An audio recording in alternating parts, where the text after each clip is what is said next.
Hosting for With the First Link on the Trek Geeks Network is brought to you by Fansets, creators of cool pins and memorabilia from your favorite franchises. Visit fansets.com and use code FIRSTLINK, all caps, for your exclusive 10% discount.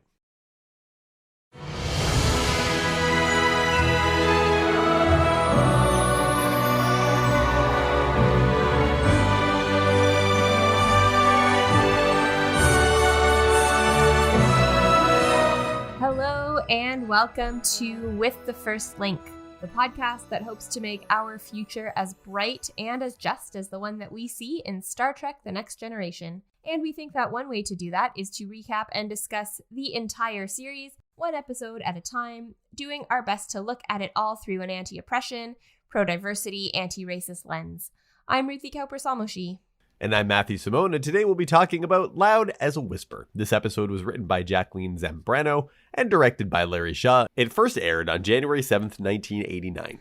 For today's check-in, let's talk about interdependence. I depend on you, Ruthie. I'm interdependent with you for this podcast. For sure, yeah.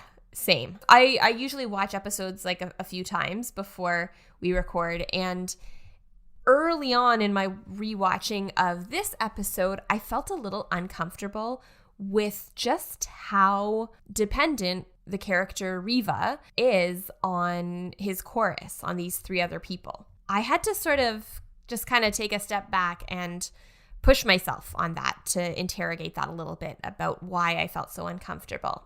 I think that the discomfort comes from an idea that independence is good. Independence is superior to dependence. And I think that that idea comes from a very capitalist and probably colonial way of thinking. That each of us is responsible to and for ourselves. Yeah, and I wonder about this a lot when it comes to responses to the pandemic. Oh, yeah. Because if there's one thing that it demonstrated is how interdependent we are on the various levels of society that I think sometimes we don't want to think we are interdependent with or on. For sure. There is going to be paper after paper after paper published about society's response to the pandemic. But in kind of a simplistic overview for discussion's sake, I felt like you could kind of draw these groupings or these kind of divisions among people who wanted to embrace that interdependence and others that wanted to like rail against it. Like it's in some, like my wearing a mask, which I've continued to do even though mask mandates have now dropped in British Columbia. Yeah. That was my way to try to acknowledge my interdependence and interconnection with society, with all levels of society. And that's an uncomfortable thing. Almost like a reluctance to recognize the fact that we are connected to one another. That the point of society is to sort of worship independence, that sense of individuality. But the point is that like society undoes itself at that point. Like if we think the point of society is then to make a whole bunch of individuals, well then there's no society anymore. Like it doesn't work that way. I think maybe in some ways people's discomfort to even like wearing a mask is a refusal to say like, no, I'm not connected to any of you. I'm not responsible to any of you. I wonder if that's what we've confused freedom for. Like freedom is like a lack of responsibility to anybody. But that's not how freedom works. It's because of our collective connection and interdependence that we generate freedom to overcome challenges and make sure that we're secure and safe and so that we can go on to then celebrate freedom. Otherwise, freedom is like what, just you in the forest by yourself? Like you can't. That's not freedom necessarily is total freedom solitude. either. Like yeah, that's not gonna happen. Like that also doesn't work. I think that's one of the reasons why I loved Star Trek so much, because for me, the exercise of freedom was to explore both myself and the universe. Be the best self I could be in that exploration. And society in Star Trek is very interdependent. Like they show that even like the whole crew is an independent or an interdependent entity on a starship. Last season, they lost Tasha Yar and, they felt that loss because they all depend on each other. And that'll come up later as well. Like when a character is missing or is incapacitated in some way, that's a loss that's felt by the rest of the crew. It actually reminds me of something I read I think the book was Things No One Will Tell Fat Girls by Jess Baker. I think it was that. But the idea was that everybody should have at least 5 things that they can do when things are rough. The metaphor that the author used was a stool, that if you have a stool with 5 legs, then you can lose a couple of those legs and still be stable. Okay. If you have a 3-legged stool, then if you lose one of those legs, the stool's not going to stay up. If you have a 2-legged stool, it's not that stable to begin with. And if you lose one, it's really not stable. And if you have a 1-legged stool, then you're really in trouble. But if you've got like a 5-legged stool, then you'll feel the loss of one of those legs, but you can withstand it. And I think that a society that values interdependence is a little bit like that, because you've got, like, yes, everyone on the crew is important. Everyone contributes. The loss of any one member is felt, but also together they all make a really strong network. When they lose one person, it's not like, oh, well, now we're hopeless, because that one person was the only one person any of us could depend on to do something really important. I sometimes feel that there is an almost toxic side to the promotion of the idea of the nuclear family. Oh, yeah. I think it's because we want to accept that maybe there is an interdependence to us, but it has to be therefore limited to this one group of people. Everyone outside of that is no longer me and mine, and I'm not responsible to them anymore. And I used to hear this a lot growing up. It was like, there are only problems in the world because people don't take care of their own families. Oh, wow. And if people just took care of their own families, there would be no social problems. Wow. Anyone else that I encounter that might be suffering or in pain, they're not my family.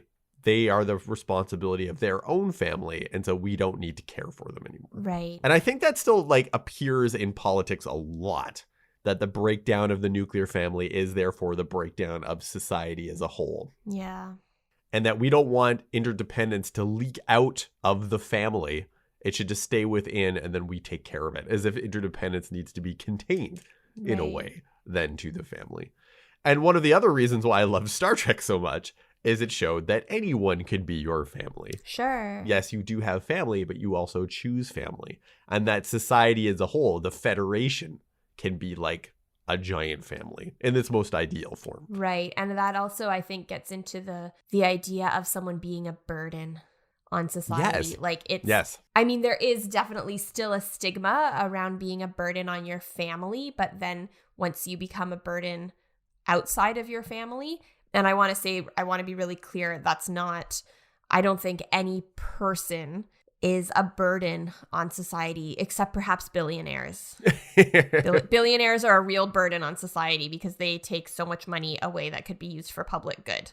Right. I also want to be really clear that we all depend on society. Like, I do depend on my family in many ways. And I depend on, the people who work in grocery stores and the people who deliver my food when I'm, way too tired to cook. And I depend... Pick up trash and I depend on the people who... Make the world work. Yeah, who built the roads and the sidewalks and who maintain them. I depend on the people who collect garbage and... I depend on so many people. So everyone depends on social services. Like everyone does. That's not a burden.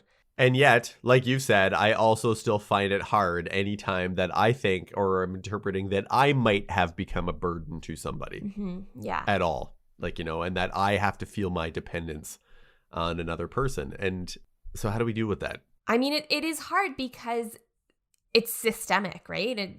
As with any systemic problem, there aren't going to be just individual solutions. We can work to resist that mentality that we should all be independent, that independence is the sort of gold star that we all want to achieve. We can resist that, but we're always fighting an uphill battle because the way that society is structured, it has to be resistance, right? It's not just accepted.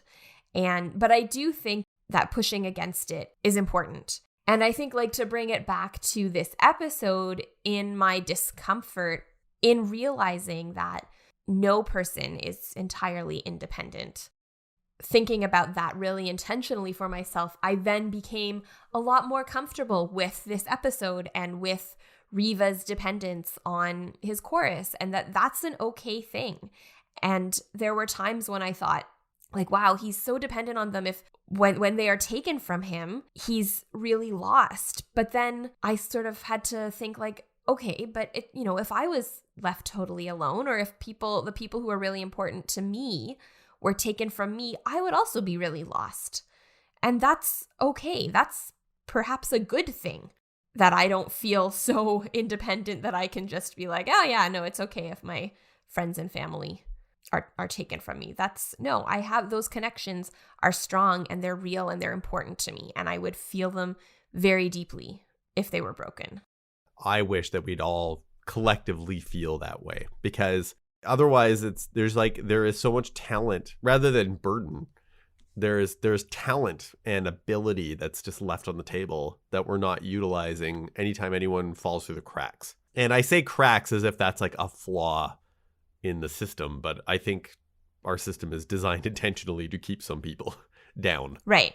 Yeah, it was built that way. It's built that way. It's not so to say crack is to insinuate that like something wrong has happened. But I think poverty is an intention of the system. Right. I think part of the argument is that we're not interdependent, and that's why we don't need to fix that. Right, because if we could all take care of ourselves and, as the saying goes, pull ourselves up by our bootstraps. Pull ourselves up by our bootstraps. If we all did that, then those cracks wouldn't be a problem.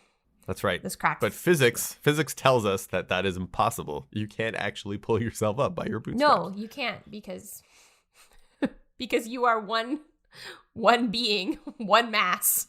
That's right. And apparently the etymology of that saying is to make that point. The point is that people can't pull themselves up by their own bootstraps. It's an impossible That is actually impossible thing to do. There are so many sayings like that where it's like it's been just totally twisted to mean the exact opposite of what it meant. Like the idea, the saying, blood is thicker than water? The blood of the coven is thicker than the water of the womb. So basically the connections that we make with people are stronger than the connections that we get just by virtue of being born into a family. Right. So blood is thicker than water, again, has the opposite meaning from how it is now. Yeah, kind of like the bad apples thing. Yes. Everyone's like, oh, don't let a few bad, or like the saying is one bad apple could spoil the batch or boil the bunch or whatever. I bought a little while ago a bag of apples, and there was like one or two that were bad, and the rest of them smelled like apple cider vinegar. I mean, that's, depending on what you want to use them for. That's those 1 or 2 bad apples like spoiled the whole bag. Yep, exactly. Just want to note, so Ruthie, you and I had a conversation before this episode, noting that there is a war. There are themes of war and conflict in this episode. Yes. I think that you were very right to say that to honor what we think seems to be the main point of this episode is not conflict, but is to talk about interdependence and disability. Right. But we felt remiss to say that, or to not mention that there is a war on right now. Yeah. After we'd finished Outrageous Okona, I was thinking about the fact we were talking about how to touch on the war during that episode, and then realized we're talking about comedians, and there's a comedian literally who's at the head of defense of one of these nations right now. I don't know if I personally have a lot more to add. Yeah. Look, I was listening to a podcast that a friend of mine who's very intelligent and smart and studies political science had posted a few weeks back, and it tries to go over and break down from an expert in the region. It tries, and who's also a Russian activist who's obviously against the war. But they start back centuries ago in history and start going forward. So I'm still working my way through it. The only thing I can say, which is probably everyone else has already said, is that the war is awful. I don't understand what value it is to have invaded. And I'm very worried about the treatment of people and also the nuclear facilities that are there. And so I'm trying to learn as quickly or as much as I can, but I don't really think that I have the expertise to comment on it more than that at this time. Same. We, things might come up in this episode that we might connect to the invasion of Ukraine by Russian forces, but I feel very similar that I don't have so much to add that we should focus on that. So yeah, but we wanted to let everyone know that, like, we know this is happening, And we often will talk about contemporary issues Yeah. through the series. And so we just wanted everyone to know that we have been thinking about this, and it's awful. And so thanks for being in the midst of a very difficult world the last couple of years. Yeah. The audience out there, you are all, when we hear from you, it is great. So, message us from time to time if you're listening to us. Yeah. Let us know. You can reach us on social media, but there's also, of course, our email, firstlinkpod@gmail.com. And we check those things. Yeah. So let us know. Yeah. Because we want to know. And it's a is. big hug. And that's, Yeah. It helps a lot. So what happens? Should we get into the episode? Let's do it. In this episode, the Enterprise transports a deaf mediator to negotiate the end of a civil war on Solais 5. Yeah. Perhaps we should also mention this episode looks at disability and ableism. Neither of us is deaf, so we're not going to comment too much on that.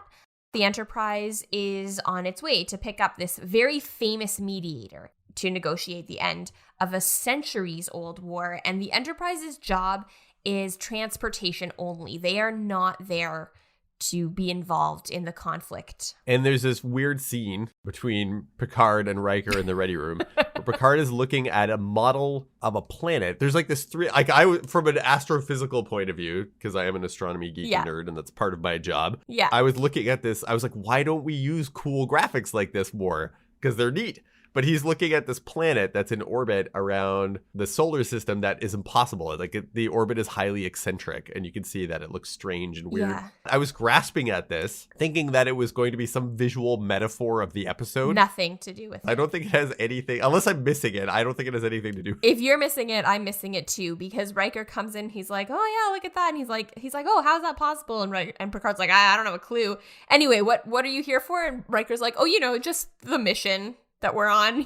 Yeah, I guess you're not prepping for it all or trying to learn the background of this conflict. You're just like looking at the weird astrophysical nature of the solar system. They have arrived in the Ramatis system. Picard and Troi and Worf are going to go down to meet with this mediator. There's a nice scene in the turbo lift, I think, where Riker is a little bit worried about Picard leading the away team. And we know from the first episode that this is like an ongoing thing. Yeah, this is important to Riker, that he does not let his captain go on an away mission when he is the first officer. Until Riker gets more taste of command. Yeah. And then he seems to not worry about it anymore, which I think is self-serving, because he's like, if Picard gets killed, I get promoted. It's fine. That's my interpretation of that. Yeah, but so Picard says that it's ceremonial. It's not an away mission, and it would be rude for the captain not to show up. And there's some exposition about what a great mediator Riva is. In the transporter room, there's I thought a really interesting bit between Troi and Worf, because Troi can sense that Worf is having strong feelings, so she wants to know if he's expecting some conflict. He seems a little uncomfortable, but she kind of forces him to explain, and Picard and Riker too are kind of like, well, what's the problem? Why are you having these feelings? And that's a little invasive, I feel. Yes. I think, to the defense of Troi, yeah, I feel like this is kind of a sloppy way of writing tension into a scene, where we could just kind of cheat by having Troi just read someone's mind. Yeah. And I think knowing Troi as a character and the way we've seen her with people is that she would actually be far more sensitive to people's boundaries, I think. Than that. I mean, think about how her mother behaves. Yeah, it makes her upset. Although sometimes people do emulate parental behavior. That's even true. when But it bothers Troi them, is not a character who usually does that, I don't think. No. It's a little weird, like that Worf can't have these private feelings. Yeah, and you think that would be upsetting, especially for someone who's private as Worf is. But what it turns out is that this is a way of setting up that Riva is actually such a good negotiator that he negotiated some of the treaties between the Klingons and the Federation. And Worf says before him, there was no Klingon word for peacemaker. Yeah, and he says it with some disdain. He's like, peacemaker. Well, it still feels, I guess, pretty foreign to him. So he's feeling uneasy because this person had a very strong effect on his life. Picard reiterates that this is just a ceremonial greeting. They beam down to this room with marble sculptures and just a lot of art, and there are no people. And then I feel like I've never seen this in Star Trek up until this point. There's just a very weird fade to black before the credits. Sometimes these commercial breaks or before the intro are really well done in TNG. Usually and sometimes they're better done than this. Usually they're better done than this. There are a few episodes where even up until the intro, you still don't know what the episode is actually about. Yeah. And in this one, it's kind of like almost like a false tension that's just added here. They just look around and then it goes fade to black. Yeah. Fades. It's weird. Anyway, after the intro, they're still on the surface. They haven't seen anyone. And then a person walks in and he sort of walks up to each of them and looks at them. And Troi says, Riva, and he nods. Yeah, Riva stands on this platform between two pillars, and then he's joined by three other people. They're all dressed in white. They're all dressed like ancient Greek or Roman statues, I feel. Yeah, very kind of flowing like robes and stuff. Yeah. And one of the speakers looks at Troi and states, oh, you're empathic. But this isn't Riva speaking. And Riva approaches her. And the speaker behind one of the three continues speaking, saying that although she could already sense how he feels about her, he wants to put into words that he is looking forward to getting to know her on this journey. So he is empathically connected to another empath. Troi says that she's flattered, and then Picard kind of makes a comment just to Troi and Worf that there are aspects of Riva that they weren't informed of, which is interesting because like he's such a prominent mediator that you'd think that was pretty common. Yeah, you'd think this might have come up. And basically what's happened. So when Riva speaks, and I think from now on we'll kind of say this is Riva speaking, but he speaks through his chorus. So he explains that he is deaf, so he does not speak and he does not hear. He reads lips. His chorus translates, so these three people, they translate his thoughts as well as his emotional intent. Actually, so interestingly, some of the things that I've seen of coverage of things happening in Ukraine, when you hear like the translation and it just feels quite flat compared to the actual speech. And so this is not that, right? Because these people are connected telepathically. So they are able to communicate not just the words that Riva would say, but the emotion behind them. So the chorus has three aspects. So there's the scholar, which represents intellect and speaks on matters of judgment and philosophy and logic. And that person is also the dreamer, who looks for beauty beyond the truth and loves art. And then that aspect of the chorus starts to ramble on and is cut off by the warrior. Yeah, the warrior represents passion and libido and romance. Yeah. And the warrior is the perfect lion that never wavers. I thought it was interesting, though, that they combined the things that almost would seem dichotomous in the scholar, like the logic and the philosophy, but also the dreamer who longs for beauty. Like in a Vulcan way, they would always say that those are like two different things. Yeah, I liked that because I think that, so something that I have thought of, and something that often is brought up to me is the fact that I studied in university both English and math, and people would say like, oh, that's weird. Those things are so different from each other. And, and then I would also talk about how I think math is an important thing to teach because it teaches people how to reason logically, and I think that's important for making the world a better place. Someone said to me that they disagreed with that because they thought that, if we only see the world through a logical lens, then that takes out the sort of the human aspect. Right. I disagree because I think that it is actually not logical at all to ignore emotion. Right. Yeah, exactly. Like, I think that thinking about how people feel and thinking about people's hopes and aspirations and looking for beauty, I think it's perfectly logical. So those are things that are important to us. The third of the people is then harmony, which, right? Because they're always kind of talking about a harmony or describing a harmony. Yeah. And they say harmony binds all the others together. So harmony, wisdom, and balance. So it's through these three individuals are basically channeling Riva's judgment, philosophy, logic, dreams, passion, libido, romance, harmony, wisdom, all through these three people. And so each one of them it's like switching channels depending on what part of him is speaking. Yeah. These three individuals are speaking telepathically. They're speaking on his behalf. Yeah. And so Picard wants to communicate with Riva. So he starts talking to one of the interpreters. Like he's looking like eye contact with the interpreter. And Riva actually walks right in front of him and he's like, no, speak to me. Speak to me. I'm the one who is communicating. So Picard apologizes. Which is how you speak when there's an interpreter. You talk to the person Right, who's of speaking. course. You don't talk to the, you don't say like, oh, well, tell him that, blah, blah, blah. Right. Yeah. They're not like, it's not a go-between. No. They are speaking on the person's behalf. So you communicate with that person. And so I thought it was great that they actually left that in there to make that point. Yeah. For that character. And I wonder if elements like that are included because in your research, as you discovered, the actor who plays Riva. Yeah. Howie Seago is his name. And Howie Seago is actually deaf. He is deaf, and he actually petitioned for there to be this kind of episode, that for there to be an episode about a deaf character in TNG. Awesome. And part of the reason he wanted to do that was to help dispel rumors and stereotypes about deaf people. Why aren't actors being selected that can actually then represent these people in society? So it's great that even back in 1988 that this has happened. Yeah, and there was also, I read that there was a very different ending originally written, and where Riva would actually learn to speak. Howie Seago suggested the ending that they ended up going with, and he suggested it the day before they shot it. He was like, oh, let's do this instead. Instead of the you have to be fixed ending. I know you want to touch on that point later on. Yeah, and I'll bring it up now, that a really great episode of a podcast that I think I've mentioned at least once, probably more than once. The podcast is called Our Opinions Are Correct. It's hosted by Charlie Jane Anders and Annalee Newitz, and it is about science fiction, science, the world, a lot of stuff.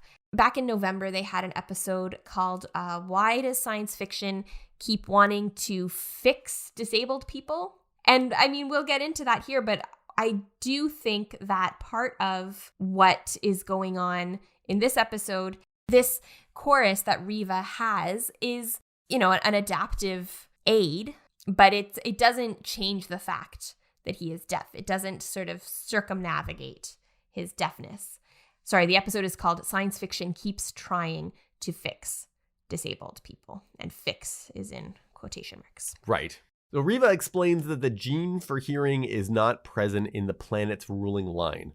Kind of like the House of Hanover, who all had hemophilia, or the leaders of Fendaus 5 who don't have limbs. This method of communication where there's a chorus who translates Riva's thoughts and can sense them, that this has been done for centuries, and their ancestors translated for Riva's ancestors. And it's just a reality. It's just part of how this society functions.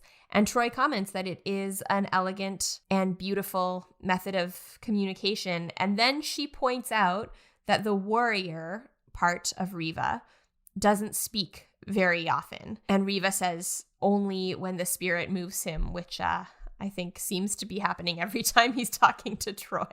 Ooh, some passion and Something's libido maybe going on there. So they beam up to the Enterprise, and the ship starts to head to Solais 5. Riva, the chorus, and the away team arrive on the bridge, and Picard quickly explains to everybody else who the chorus is. Yes. Riva says it's an honor to be on board such a fine vessel. Picard introduces them to the various crew members, and as he's doing the introductions, Riva touches each of them on their chest, basically to make a connection to that person. I thought that was cool. Yeah. He calls Data unique. Then he notices LaForge's visor and sort of realizes that it serves the same function as his chorus. There's a nice moment between the two of them. One thing that came up in that episode of Our Opinions Are Correct is that LaForge, so we have his visor as sort of like this knowledge that he is blind. We don't really see him, like he doesn't hang out with a disabled community, or he doesn't have other there isn't a whole lot of disability that we see on the Enterprise. So I did think it was nice to have this connection. Like Riva says that he's really happy to see that LaForge is the chief of engineering, right? He's got a position of leadership on the Enterprise. And I actually thought there was a moment where Riva asks if LaForge resents either the visor or being blind. And LaForge says that they're both a part of who he is. And he says, I really like who I am, so there's no reason to resent either one. That, to me, sounded like LeVar Burton. Like, it sounded like that was something LeVar Burton could say. Kind of a Reading Rainbow kind of way. Almost, or even like just the way he he talks about himself and his experience on, so I listened to his podcast, LeVar Burton Reads, and just, no, this is a part of who I am. I don't need to resent it because I like who I am. So I feel like that's some informed writing there, where it's not like, oh, like I wish I could see, but this is what I have in the meantime, kind of thing. And so Riva seems happy to meet someone in an important position who has a disability, as you're saying, and then they both touch each other's chests. Yeah. Like they both put their hands on each other's chests. And I was like, that's so cool. Like they let Geordie be disabled and they let him talk about it. And because so often I feel like they just throw on the visor and we just forget about it. It doesn't really come up in a lot of storylines. Or is really a part of the character's identity, really, ever. It does feel sometimes like and this also came up in that episode, that he isn't really blind because he's got his visor. So the writers can write without having to take his disability into consideration unless it fits the storyline. Yeah, because we visually have checked that box off. Like you see the visor, and so we've accounted for it. Picard says it'll have a briefing on the Solari Wars and asks if Riva wants to go to his quarters. Riva wants to take Troi with him, so she goes with him and the warrior. And the other two stay. It's a little funny to me, like, wouldn't you want... So, I mean, the reason Riva wants Troi to go with him, he says, like, oh, maybe you can walk me to my quarters, which is a little bit not super professional, doesn't strike me as... Yeah, even the initial conversation that they had when they first met, when he's like, oh, there's another empath here and everything else, it's very out in the open. But he's a very expressive person. And I get that, but you're right. Yeah. She's a professional on the ship. She's a counselor on the ship. And so to kind of be asked out basically in front of everybody is kind of... What if she didn't want to do that? Right. Yeah, you're put on the spot. Yeah, and the other thing that I thought was a bit weird was, like, the Harmony member of the chorus says, at times like these, you know, we just sort of become an encumbrance. So, but like... I don't know, when I am romantically interested in someone, I like to bring my whole self to that, not just my libido and passionate side. No, there will be no logic or harmony in this conversation. Art, no beauty, just no wisdom. Just libido and passion. I want to point out that this is the first romantic encounter we're seeing of the season. Last season, we talked a little bit about tracking some of it, and there were really only like 4 instances of romantic encounters or sexual encounters, which I think is honestly kind of refreshing. What I would be interested to know by the time we get to the end is how many episodes that are focused on a particular crew member, especially if they are a woman, have to be of a romantic nature. And I feel like that often happens to Troi. Well, that's kind of why I wanted to track it, was to sort of look at that.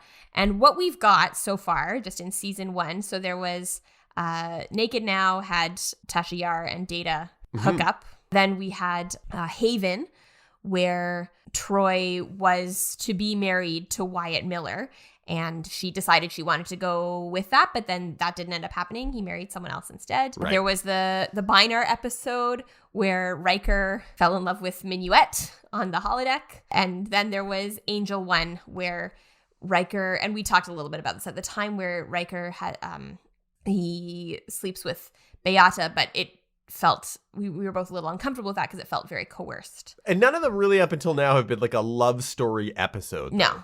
And this one, it's not even a massive... Not even really yet. Yeah. No, we kind of get more into those later. But I feel like, especially with Troi, and I may be biased in this, and so I have to wait till we kind of go through all the series again. But I feel like often we don't see stories center on her as a character unless she's a love interest. I think you're right. We go to their quarters now, and Riva comments that what he and Troi do is similar in helping people examine their feelings, and also says that being with Troi is bringing up new emotions as well. And so Troi asks what Riva is feeling because she can't sense all of it. Yeah, and she can, I think, like, part of Troy's character is that her mom is Betazoid, so she inherited some ability to read feelings, but she can't read minds because her dad's human. I feel like that they go back and forth on what Beta Zeds can or can't read. Yeah. Anyways, it doesn't matter. But so Riva feels that he wants to have dinner with her after the briefing, and Troi says that she would like that. But then she kind of wants to know if they're going to basically have 3 people in this dinner. Like, she wants to know if the warrior has to be with them because she wants more privacy. I think that that's a complicated moment. There are people who have disabilities that require them to have someone who attends to certain needs, right? You know, you might have an attendant or a care person. There is ableism in saying, no, I don't want that person to be with us. I want to hang out with just you. I don't want you to be able to have the support that you need or the care that you need while we're together. I understand why she has asked that, but you're right that in that way, she is preventing him from being able to communicate the way that he would normally communicate. Yeah. Like, you know, you wouldn't say to a person like, well, I'll go out with you, but you're not allowed to wear your hearing aids. Like, that would not be okay, right? Right. Yeah. So so from his point of view, that is what that would be like. I think so. But for her, she's like, what if I want to be more intimate with you? Yeah. And it would be awkward maybe if this person's here. But you're right. There's a dimension there to it. He's empathetic of that. Like, he's understanding where she's coming from. But yeah. Back in the observation lounge, a briefing begins and Data says the Solais are historical enemies, both societies on the verge of extinction because of war. I think it's something like 1,500 years they've been fighting. Like, it's like a long very, time. very long time. They don't really get into why, but Riva says that he doesn't need any more information on the background. He's like, it doesn't matter. The conflict is either over land or wealth or some other tangible asset, but that is not the true cause of war. So we don't know what the background is, but he doesn't want to know what it is either, because he's basically like the nuances of the details of what initiated the conflict after all this time aren't going to matter anymore. He's looking at it more from like a healing the rifts between people. Yeah, which I think that makes a lot of sense. Yeah, that they've been fighting for so long that it has become personal. So the basis of peace must also be personal. Now, I got a sense from here that might have been a little presumptuous or maybe arrogant. What do you think? There is at this point, and it comes up, Riker and Picard kind of discuss that Riva is very self-assured. He mentions that he has always been able to figure something out. No, so far, he has never failed to mediate peace. So he's kind of like, nope, what you know doesn't matter. I'm just going to do my thing. And it comes up later that he's like, I was arrogant. I thought I could do anything, and it turns out I can't. Right. You know, that's important. I do think that forcing the two factions to go into the history of the war, maybe that wouldn't be productive to finding peace, but it couldn't hurt for Riva to know that. I think. I suppose it could kind of create a bias where you think, oh, well, this side was the one who initially started it 15 centuries ago. So maybe then you'd be on the side of the other faction. The reason for the conflict, yes, it could be war or land or whatever, but people still have very personal connections to some of those things. Yeah. And so in a way, I felt like this is maybe an uncomplicated way of understanding why conflict happens at all. Mm-hmm. This is one of the reasons why, kind of going back to our original check-in on the invasion in Ukraine. Mm-hmm. Yeah, absolutely. It is tragic. There is also a lot of history there between those two countries. Yeah. And I don't feel like I could just fully dismiss that before speaking to the war with any knowledge. This is the kind of stuff that I wanted to look into. If I were going to be a mediator in this conflict, I would want to know more of that history. Yes.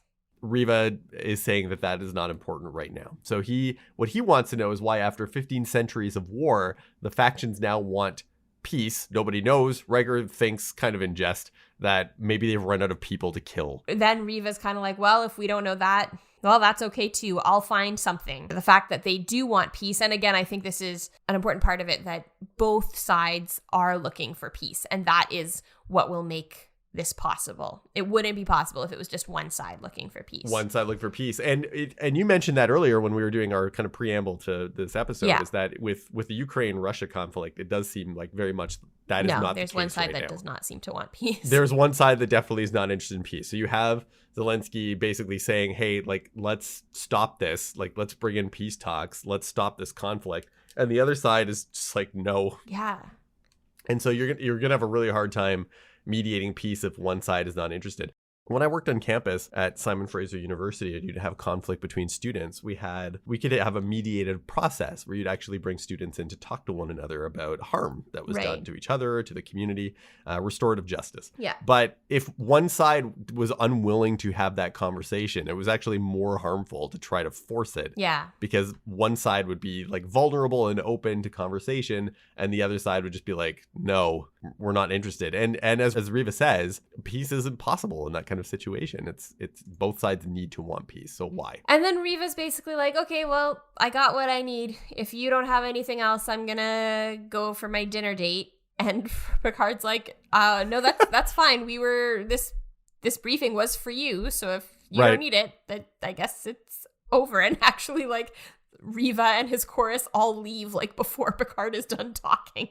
And so then this is when Riker is like, oh, wow, he's really self-assured. He's very self-assured, and he is. He has never failed. That's part of his history as a mediator. He has never failed at bringing about peace. Which, in itself is interesting, and it's hard when you've never failed because, when the first time you fail is like really far into doing something, it's...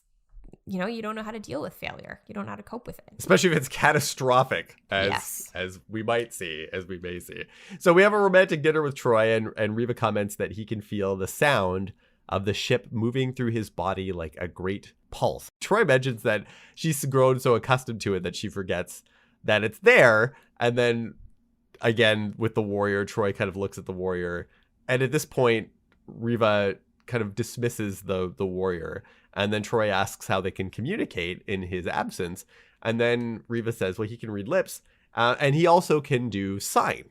Troi doesn't know this, like, she doesn't know sign language, but they're able to sort of, I think, partly telepathically and then partly with Riva kind of slowly signing certain things. He says that the words are on top.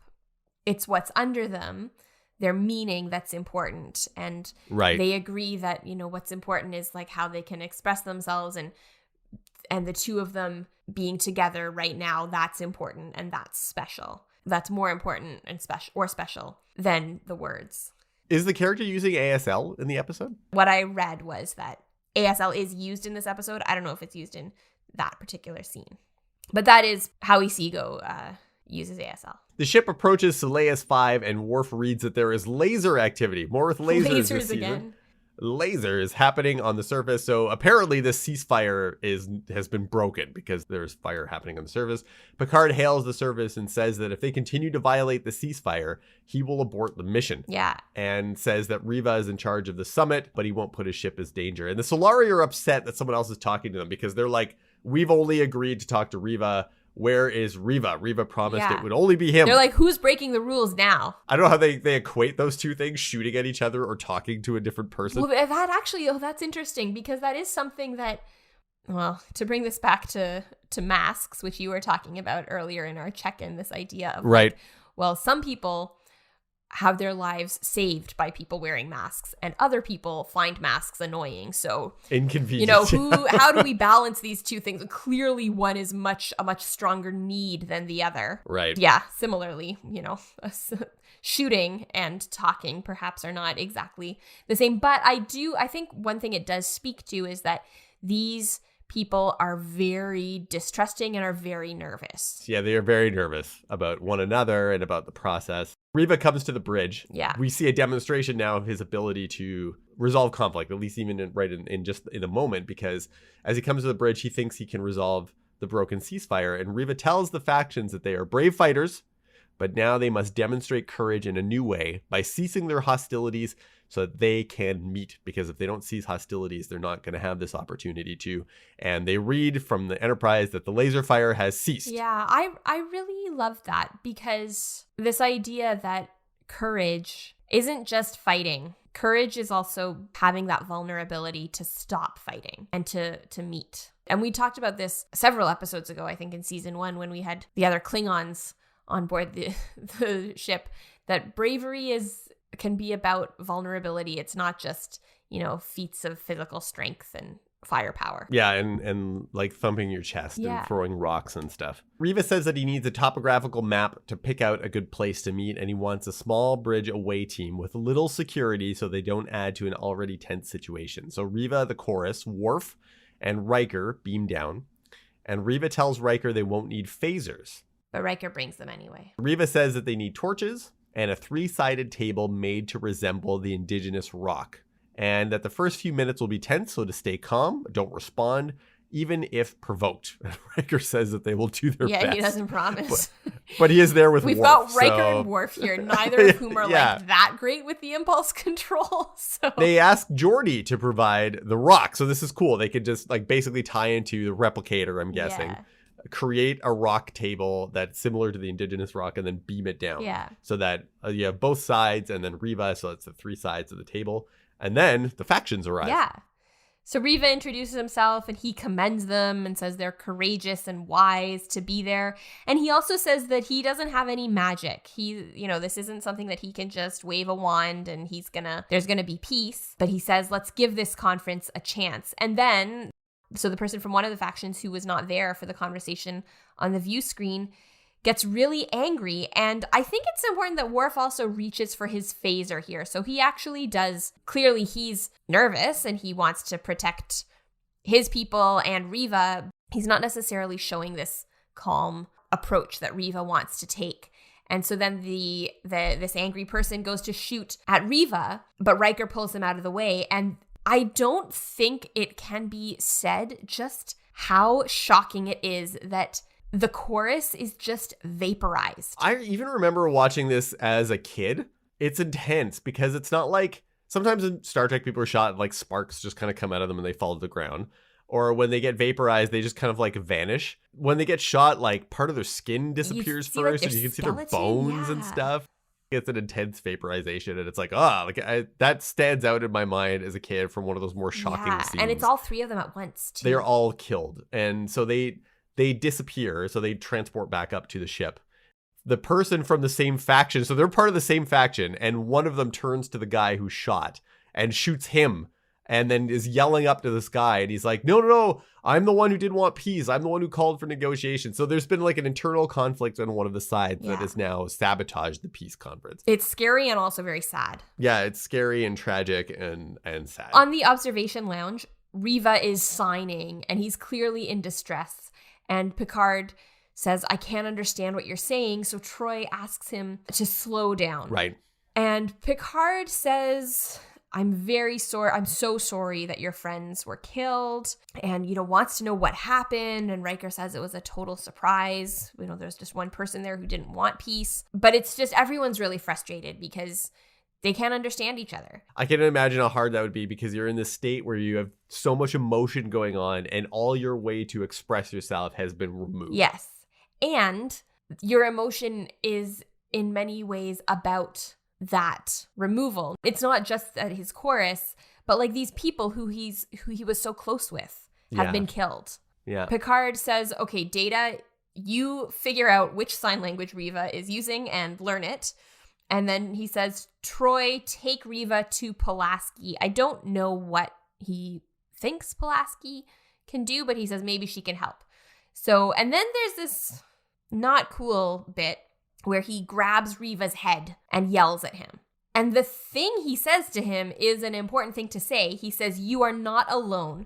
We are all in this together now. And he holds Riva's hand. Yeah, the grabbing of the head and screaming in his face, I thought was... Yeah, he can't hear you. Yeah, and that's not, you don't grab a person's head, right? Like, yeah, you don't grab people and you don't yell at people who can't hear anyway. It's like that's your own frustration coming through. Yeah, that wasn't great. It's not, it's kind of an icky thing. Like, I love the part they get to where he's holding Riva's hand and telling him, like, you are not alone. We are all in this together. Yeah. And so the sentiment is beautiful. For sure. But it's expressed in this frustrated way. Yeah.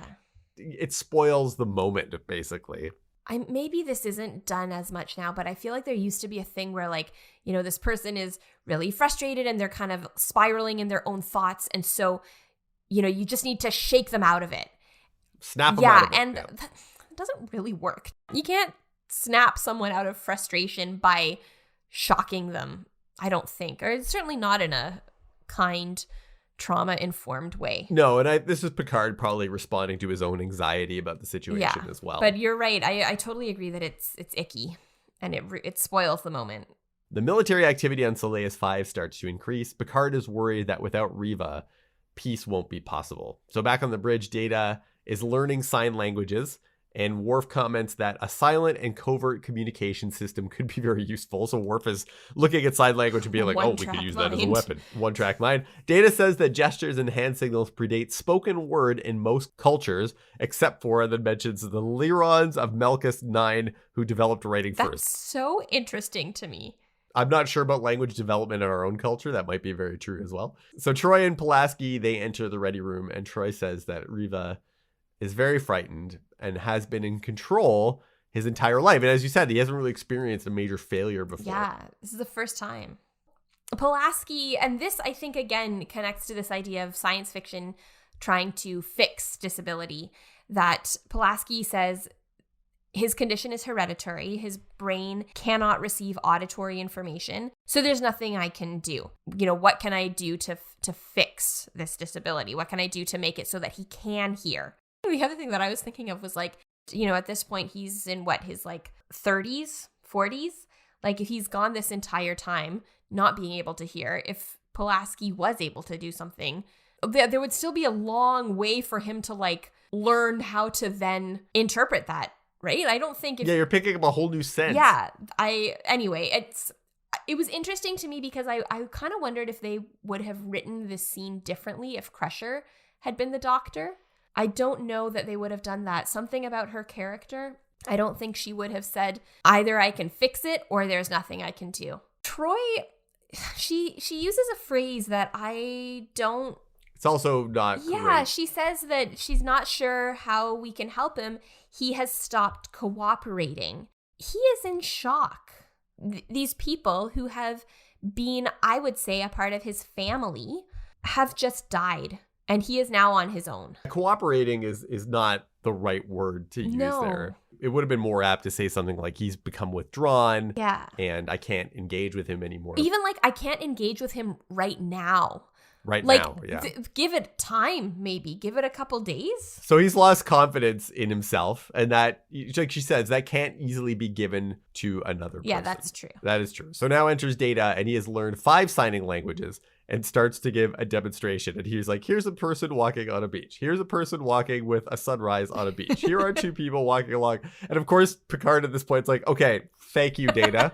I get that you've learned the language. I have confidence in your ability to learn very quickly. He's like, and he literally grabs Data by the shoulders, turns him around, and he's like, let's go out the door and head to go see Riva. Data's going to be doing this for a long time if I don't stop him. And I would like to say, I think it's a little different, Picard grabbing Data, because they already have a relationship and he didn't grab Data by the head.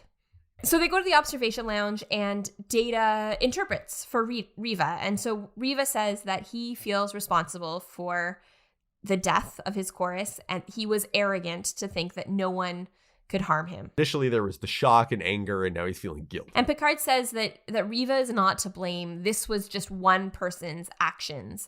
And I think that both of those things can be true. I think that, yes, Riva was, as Riker pointed out, very self-assured. Perhaps he had an inflated sense of what he was capable of as a mediator, and that doesn't mean it's his fault. Riva also says that the chorus were his friends. He hadn't realized how much of a part of him they were until now that they have departed, right? So they're not just a mouthpiece, but they're also these people that have been a part of his life, as you were saying.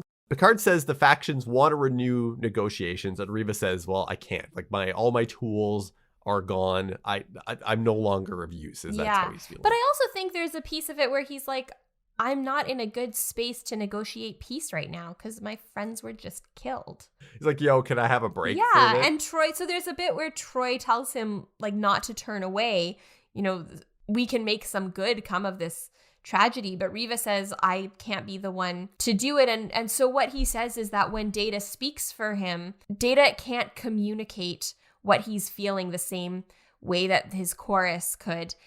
He calls Data a fine machine, but I interpreted his problem with Data's interpretation. To me, it wasn't that Data was an android. To me, it was that Data wasn't able to attune himself to Riva's thoughts the way the chorus was. It's exactly the opposite. The chorus was intimately connected to Riva telepathically, but also empathically. Yes. And Data can't do either of those things. So even if Data were telepathic, he also can't process Riva's emotions because Data himself doesn't experience those kinds of emotions. I didn't feel as much of a, like, when people talk about Data and, oh, he's just a robot or whatever, I didn't feel as much of that there. No, I don't feel like it was a slight. Yeah. I think it was just sort of a matter of fact. And I think what they're trying to show is that Riva is in this situation now where it's even though Data is assisting him, it's like it's kind of exacerbating the fact that he had these people before that had these abilities that Data doesn't have. Yeah. So even though Data could be an interpreter with the gestural language, all the things that these other people had, Data is not capable of. Yeah. And again, and that isn't to say that he's not a fine machine, Yeah. because that's what Riva's saying, but he wasn't designed for this task. Riva says, I want to go back to my home planet. And Picard says, well, then a lot more people are going to die. And I just don't think that they are showing Riva perhaps the kindness and compassion that he needs right now. No, in fact, he actually, when Picard says that, Riva's just like, fine, and just kind of walks out of the room because it is a fairly insensitive thing to say. And Picard is being Picard. He kind of speaks very literal about the situations and what's happening. But He could have been a little more sensitive, sometimes Picard lacks sensitivity in that sense. I think he gets better as time goes on. But this is early season 2 Picard. He's a little bit more rough around the edges, let's say, pointed. Yeah, so then we go to sickbay, and we get this interesting scene between Pulaski and LaForge, where Pulaski is examining something to do with LaForge's visor. He has his visor off, and she says to him that it would be possible to give him optical devices that would look like normal eyes and give him almost the same visual range as the visor, about a 20% reduction. And then she says she could also attempt to regenerate his optic nerve and then replicate eyes so that he could see the way everyone else sees. LaForge thinks that wasn't possible, because that's what he has been told in the past that wasn't possible to do. But Pulaski says that she's done it twice and tells him it would eliminate the constant pain that he's in. This is a thing that used to be concurrent theme around Geordi's visor, is that it did give him the ability to see, but that he would get these headaches. Right, and that was in the first episode as well. Mm-hmm. Again, I don't think this scene would have been written this way with Crusher. I don't think she would have done that, because LaForge says, I just came in here to see if you could modify something to do with my visor. Like, he didn't come in and say, is there anything else that you can do for me? She just kind of suggested it. Pulaski says, if you, like this thing that I'm suggesting with replicating eyes for you, if you try it and it turns out you don't like it, we can't go back. The visor won't work. Right. Not totally sure why. And also there are risks associated with it. But again, she is not trying to improve his quality of life as it is right now. Her focus seems to solely be, I can fix your disability. Yeah, in fact, like, his vision will be worse. Yeah, but more normal. I can make you more normal. Yeah. That's the point. And so he's thoughtful, and he says that he'll get back to her, but when he hears that he won't have the same range of vision and therefore be as helpful to the crew, he's kind of turned off by the idea. That was the impression I got. And also just like this, he has gotten used to living his life this way. Right. He's not necessarily looking to shake it up. It was again, to go back to that podcast where they were interviewing someone named Elsa Hunison, who is a deafblind author. They asked her, imagine your ideal 100 years in the future. What will the world and disability look like? And what she said was that architecture will have changed and the US will have universal health care. So she wasn't like, we will have eliminated all disability. Right. And she talks about that seems to be what science fiction wants to do, is eliminate disability. But she said, we would make the world a better place for people with disabilities rather than get rid of disabilities entirely. Not at all in the same level, but in a similar vein, when they talked about Picard wearing a hairpiece. Right, yes. They were like, well, in the future, we will have cured baldness. Yeah, and then Gene Roddenberry said no. Or it was Gene Roddenberry was like, no, in the future, we won't care about that kind of stuff anymore. Yes, yeah. That's exactly. It's not that baldness is a disability. No, and it's not, you're right, it's not at all the same like thing, but I think it's a similar attitude that we don't need to fix people. We need to fix society. So they're back in Riva's quarters, and Troi and Data enter, and Troi says that they will take him back to Ramatis, but she is first going to try to settle the conflict on her own. And she says that they've already come this far, and they've paid such a terrible price, and she needs to try, and basically wants his help. This is her way to try to re-engage him and his participation. Yeah, I don't think she actually wants to do this on her own. I think she's just saying. It might be a bit coercive, I suppose, because I think she figures he'll be worried about her, her safety, so it's going to draw him back in. Yeah, and then Riva says, he's like, no, I can't help. There's nothing I can do. And I mean, I think what he's saying is like, the methods that I usually use didn't work. I tried to get them to listen to each other. They didn't. And I don't know what to do when they don't work. If you always succeed on your first try, you develop fewer tools than if you fail once in a while. But she says, like, I've never done anything like this before. Like, she's a counselor. She counsels people. She isn't a mediator. And there might be some transferable skill there, For but sure. like the risk is so high for failure. So Riva says, well, you can do it. I think he's implying, he's like, well, you can do it because there's no trick or there's no magic. And the chorus allowed him to combine different perceptions together. Right. A place for her to start is to try to find something common to both groups and then begin a process where one side could express themselves to the other. And Troi says, well, that's like a really hard thing to do. And he says, well, the hardest part is to get each side to really listen to the other and to try to understand. And Riva says, and you can do that. You're good with people. This is where the linchpin in this conversation happens. Or this is where the focus of the conversation turns to the themes of the story, because he says to her, the real secret is in turning disadvantage into advantage. And then she's got him, because then she says, well, why can't you do that now? And all of a sudden he's like, whoa. Yeah, he's like, well, that is interesting. And he says that would give them something in common. And Data is like totally clueless. And as a viewer, having not seen this episode in a while, I was pretty clueless as well. I didn't understand what was going to happen. But Troi kind of waves him away. Doesn't matter. Data's the interpreter. He doesn't need to understand everything. Riva kisses Troi and then says thank you to Data.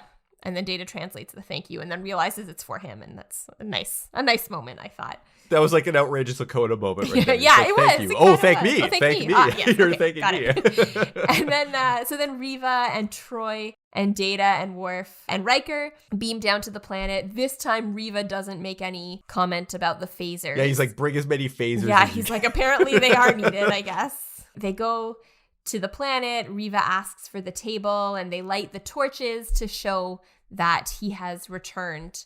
And Riker says it might take a while for the emissaries to arrive. This time they might be more cautious after what has just happened. Riva says, it's okay, you can go, and I'll let you know when I'm ready to return. It seems at this point they haven't really explained the plan. So Troi now explains to Riker that what's going to happen is Riva is going to teach both sides to sign. And Riva explains that this is how he can turn a disadvantage into an advantage, that while they are learning to communicate with him, they will also learn to communicate with each other. And that is the most important step in creating peace. I think that's awesome. Yeah. I loved that part. Like it's one of those things that has that kind of Star Trek hope to it. Right. Where it's like, no, I think this would be a way that we could show that people would be able to we take this idea in the show about communication and we apply it to the society. Be like, no, we're all going to learn how to work together, how to communicate together. And it's got that like right amount of hopefulness that makes it so appealing. And I love it. I think it's great. Yeah, I've started recently to see a lot more value in things that are aspirational in nature. Like, okay, Yes. maybe this exact tactic wouldn't work, but what are the broader implications of it? When we think of any problem in the world, just to maybe shake it up, I'll talk about climate change now. Like, whether we are able to actually like lower the temperature by the right number of degrees, maybe we can't. But if we try to, we'll still be better off than if we don't try. So it's not all or nothing. It's not we have to either succeed fully or we shouldn't bother trying. There's always benefit in the attempt. I love what you said there, but the point of it is to be aspirational, not necessarily realistic, let's say, in that sense. And that was the part about Star Trek we love. And actually, there was I'm paraphrasing now. Michael Okuda, who's one of the set designers and graphic designers for Star Trek, basically made LCARs, the Okudograms as they call it. So all like the way the ship panels look in Star Trek: The Next Generation and stuff, that was all created by Michael Okuda. But he had a tweet a few days ago that he put out on Twitter about Star Trek. He said the point of Star Trek wasn't to show this is how utopia will be, but it was to provide something that we could strive toward. It is that aspiration. And I think when people miss that, the only response is, well, or one of the possible responses is, well, that's not realistic. So I guess we have to create something that's more cynical. Yeah. Because if it's more cynical, that's more realistic. And only then can we appreciate what's happening in the show. And like, no, that aspiration still has value in it. Even if, you probably maybe not actually like stop a war by having two people learn sign language, but the aspiration of that moment and the themes that are there are really important. Yeah. And I think that, there are sometimes times where it's necessary to sort of temper your expectations and to say, okay, like I'm not going in here saying everything's going to be totally perfect. We should always be aiming high, right? We should always be trying to do the best we possibly can. That way, if we don't, then we'll still do pretty darn good. I think maybe we'll land among the stars. Yeah, that's the idea. Yeah. Right? Riva and Troi acknowledge that this will take a long time, but it will be worth it. Riva thanks Troi for all that she's done for him, and then the away team beam up and they leave Riva there, and he's totally on his own, and he's waiting for the emissaries. And it's interesting to me that the ship leaves. Like, was that the idea, that they were just going to drop Riva and his chorus off and then leave and come back like in a few months or whatever? There's no plan. I don't know. Maybe there is, because I guess the factions requested Riva, so maybe they've got some accommodations for him. Or does he have food and like somewhere to sleep and stuff? I hope so. But anyway, I guess also perhaps to go back to our interdependence topic, that he is on his own there, but he's not totally on his own, because there are people on this planet who want him there, who probably will provide him with whatever he needs. And then we have this nice last scene in the ready room where Picard is again looking at that model of the orbit. I go back to that and I'm still like, what's visual here am I missing? Is there a significance that I'm not getting? Is like the one planet is out of place, and like I don't know if he was going to be like, look, its orbit has shifted and it's now in the proper alignment with the other planet. I'm like, I don't know, so I don't know why this model is in the episode, but anyway. Yeah, so Troi walks in and there's a really sweet exchange where Picard says, like, I know you can read me well enough to know how much I appreciate all the work you do for me and for the crew and for the ship, but I just want to say the words. And he says thank you and well done. And that is important. It's one of the few times we'll hear this for Troi, unfortunately. Yeah.